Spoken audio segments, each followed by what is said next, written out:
Je suis de formation économique et tout naturellement, je m'intéresse à la politique burundaise internationale. Et de prime abord, je suis aujourd'hui président d'un parti politique qui s'appelle la Fraternité des Patriotes INESA, un parti politique agréé au Burundi et qui est en train de concourir aux élections de 2025 pour l'instant.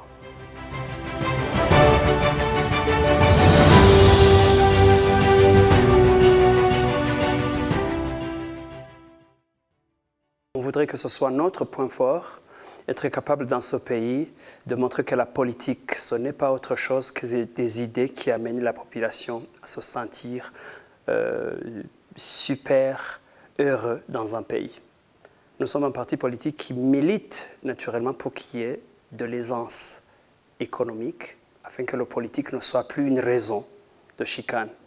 Donc, si je prends la situation en main pour l'instant, je dirais tout ce qui nous arrive, c'est une conséquence tout à fait naturelle des années sans investissement. Le Burundi n'investit plus dans le monde rural. Le Burundi n'est pas en train d'investir dans des activités de développement économique, genre le commerce, le transport et autre chose. Tout ce qu'on fait, c'est presque du débrouillardisme, ce qui signifie que nous devons vivre une situation typiquement difficile. Et ce que nous vivons, c'est juste une conséquence. Ce n'est même pas une situation extraordinaire. Elle est tout simplement une conséquence de toutes ces années qu'on a passées sans investir. Alors, si vous me demandez ce que je préconise, c'est simple aussi. Nous devons changer nos manières de vivre, à commencer par le gouvernement du Burundi, qui, depuis plus d'une quinzaine d'années, 20 ans ou 25 ans même voire, nous sommes en train de nous mettre dans une situation où on augmente les budgets du gouvernement, des budgets qui sont tellement agrandis au niveau des budgets de fonctionnement, sans budget d'investissement, ce qui signifie que nous sommes devenus de grands consommateurs sans être capables de produire. Et cela est néfaste pour la vie des populations, ce qui fait qu'on n'a plus rien à vendre du moment où on ne fait que consommer ce qu'on n'a pas. On est en train de vouloir aujourd'hui acheter tout ce qui vient de l'étranger, alors qu'à l'intérieur, on n'est pas capable de produire pour le marché extérieur. Même tout ce qu'on produisait avant, que ce soit le café, le thé, c'est des choses qui ont été amoindries en matière d'investissement. Le peu de devises qu'on pouvait avoir avant n'est plus disponible. Et si je vais sur le côté même des faits que je dirais naturels, les minerais et autres, on ne sait pas exactement ce que ça fait rentrer dans le pays, ou on ne le voit pas dans la balance économique en matière de finances dans ce pays. Ce qui signifie que ce que nous sommes capables de faire entrer en matière d'intérêt monétaire, on ne le voit pas. On n'est pas capable d'exporter, on n'est pas capable non plus d'avoir ce qui va entrer en matière de devises, comme vous le dites. Et nous sommes passés en moins de 20 ans d'une population de 8 millions d'habitants en 2009 à seulement en moins de 15 ans, nous sommes devenus presque 14 millions d'habitants. Des gens qui ont besoin de manger, de se faire soigner, de se faire éduquer, qui ne sont pas capables d'avoir des revenus pour le faire. Un mécanisme qui doit être recherché, dans ce sens que nous devons être capables de subvenir à tous nos besoins. Et curieusement, des besoins typiquement techniques. Et la technique, ça s'achète. La technologie, ça s'achète. Donc c'est autant de choses que je pourrais dire. Et fait que la situation pour moi, elle est compréhensible. On n'a rien fait pour nous sortir de cette situation. Comme solution, je pourrais dire qu'il nous faut beaucoup de choses. D'abord, encadrer notre population. On a perdu typiquement tout ce qu'on appelle la formation politique. Les fonctionnaires, toutes les personnes qui ont même été à l'école sont engagées seulement à aimer les partis politiques au lieu de savoir ce qu'ils doivent faire pour se tirer d'affaire. Les gens militent pour avoir quelque chose au lieu d'apporter leur intelligence à la situation que nous vivons. Donc c'est d'abord ça, il faut que les gens soient formés. À commencer par les grands hommes politiques, les fonctionnaires, tous ceux qui s'activent dans les partis politiques, ils n'ont aucune formation en matière de ce qui se passe. On est devenu comme presque des esclaves des organisations qu'on est en train de servir sans être capable de nous offrir toutes les tactiques qu'il faut, les politiques qu'il faut pour nous sortir de la situation. Deuxièmement, c'est que nous devons mettre la population au travail. Le Burundi doit tout faire, à commencer par cet instant, à investir d'abord dans le monde rural. Je préconisais dernièrement, dans mes sorties politiques en 2020, que nous devons être capables d'investir environ jusqu'à un cinquième de notre budget dans le monde rural. Être capable de savoir que nous savons comment les gens dans nos campagnes cultivent, s'ils ont des outils, s'ils ont des intrants, s'ils ont tout ce qu'il faut pour pouvoir produire.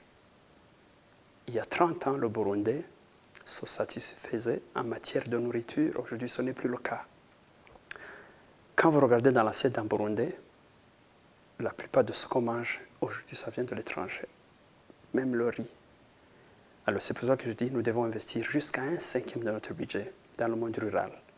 C'est d'abord la plus simple et la plus logique des choses. Même quand on n'a pas d'industrie, même quand on n'a pas d'usine, au moins on doit produire ce que nous mangeons. C'est élémentaire. Deuxièmement, nous devons investir dans les activités para-agricoles. C'est-à-dire toutes ces personnes, typiquement qui n'ont pas été à l'école, qui sont le grand nombre, ils doivent aider dans le transport des choses. Le transport des biens, en matière de services, le commerce, le transport, tout ce que les gens font en matière de débrouillardise. Quand j'ai dit qu'on ait une population aujourd'hui de presque 14 millions, quand on s'imagine que la moitié de cette population, c'est des mineurs, il faut qu'on pense à travailler avec les 7 millions qui restent. Et les 7 millions, c'est quoi? C'est probablement 20% des gens des campagnes, c'est peut-être environ 40% des gens qui sont dans des métiers divers, et le reste, moins de 20%, c'est peut-être aussi quelques intellectuels de bas niveau jusqu'au haut niveau qui s'activent dans des organisations en matière de ce qu'on appellerait le secteur tertiaire. Alors si je comprends tout ça, on ne peut pas amener les politiques à servir le secteur tertiaire, à dire seulement à ceux qui ont été étudiés qu'ils doivent s'activer dans les partis politiques.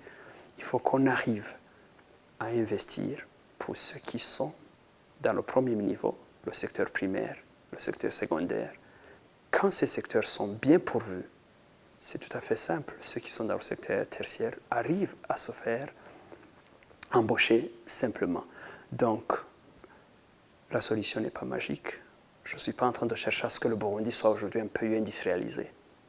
Je ne suis pas en train de rêver qu'on deviendra un pays développé subitement par un coup de baguette magique.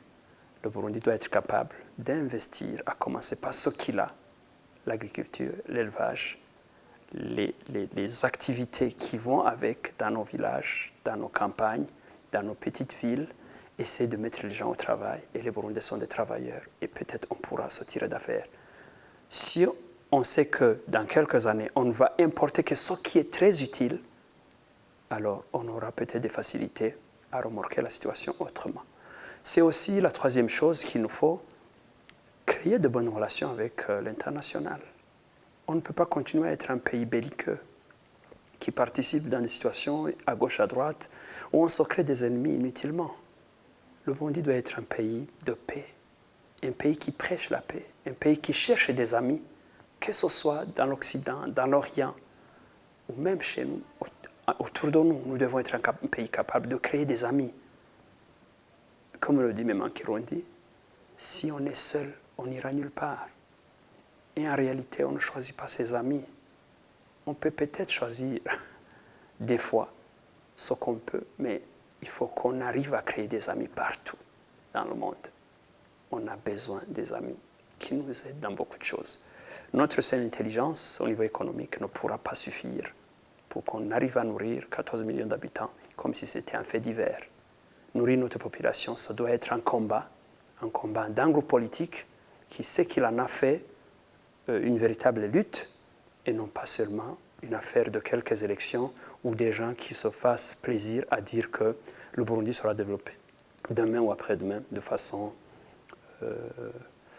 comme si c'était un jeu.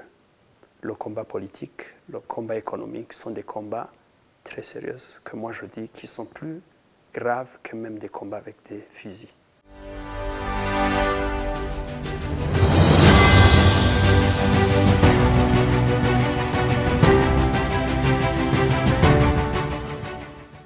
Je ne dirais pas que c'est la population qui doit être la cible directement de ce que je dis, parce que je dirais la population burundaise, si je le dis à mon niveau, elle est meilleure que ce qu'on a à d'autres niveaux. Ceux qui doivent être peut-être, je dirais entre guillemets, éduqués, c'est d'abord l'autorité. Parce que la population burundaise a montré à plusieurs manières, à différents moments de la vie, que c'est une population docile, capable de suivre des bonnes politiques, capable de suivre des bons exemples quand on les fait.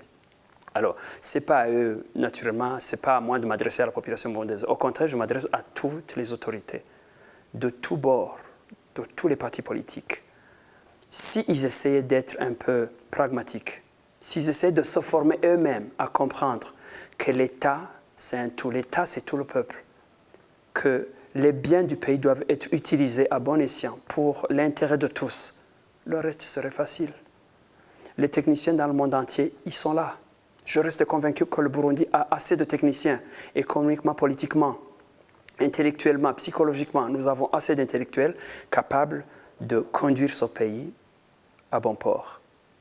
Mais ce qui manque, et ce que je dis très souvent, c'est une volonté politique, une vision d'un Burundi qui fait un tout, une cohésion sociale où aucun groupe ne se dira il est en train de chercher son développement sans chercher le développement des autres.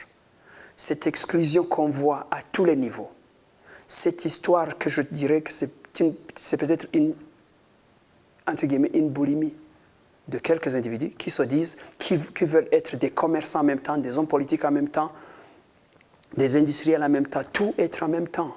Ce n'est pas possible. Le Burundi doit être gouverné par une équipe consciente, des gens qui se disent on doit respecter l'argent du pays, on doit respecter les Burundais, on doit respecter les clauses tactiques en matière de loi, on doit respecter les clauses internationales en matière de loi dans le même cas, des gens qui se disent nous savons ce que nous voulons et nous sommes assez intelligents pour mettre tous les Burundais au travail. C'est ce que moi je pense. Alors, je ne vais pas m'adresser à la population burundaise qu'elle aurait besoin de ça, non. Les 14 millions de Burundais, pour moi, ils sont disposés. Un groupe d'hommes politiques au gouvernement, une vingtaine, pourrait bien conduire ce pays si eux-mêmes ils le voulaient. Personne ne pourrait dire le contraire. Donc si je regarde tout ce qui se passe de travers, c'est l'autorité, ce n'est pas la population. Ce n'est donc pas pour moi de conseiller la population qui n'est juste là que pour suivre ses leaders. Mon conseil particulier est au niveau des leaders qu'ils aient suffisamment une conscience assez claire de ce qu'ils veulent, une intelligence bien établie et une volonté à vouloir faire arriver le Burundi là où ils veulent. Et tout le monde sera là pour les servir. C'est ce que je pense. Et c'est aussi facile que ça, que de dire que le Burundi est plein d'ennemis, que parce qu'il y a les ethnies, commencer à dire que tel ou tel, que parce que demain on va dire que celui qui vient d'Ongozi, qui vient de Makamba, qui vient de Bururi ou ailleurs, que c'est lui le problème. Le seul problème dans ce pays, c'est celui, s'il gouverne, qui comprend que c'est lui la conviction, c'est lui l'intelligence, et c'est lui qui est pas capable de faire travailler tous les Burundais dans le droit chemin, et tout simplement avec assez de respect qu'il donne à chacun. Voilà comment je comprends les choses.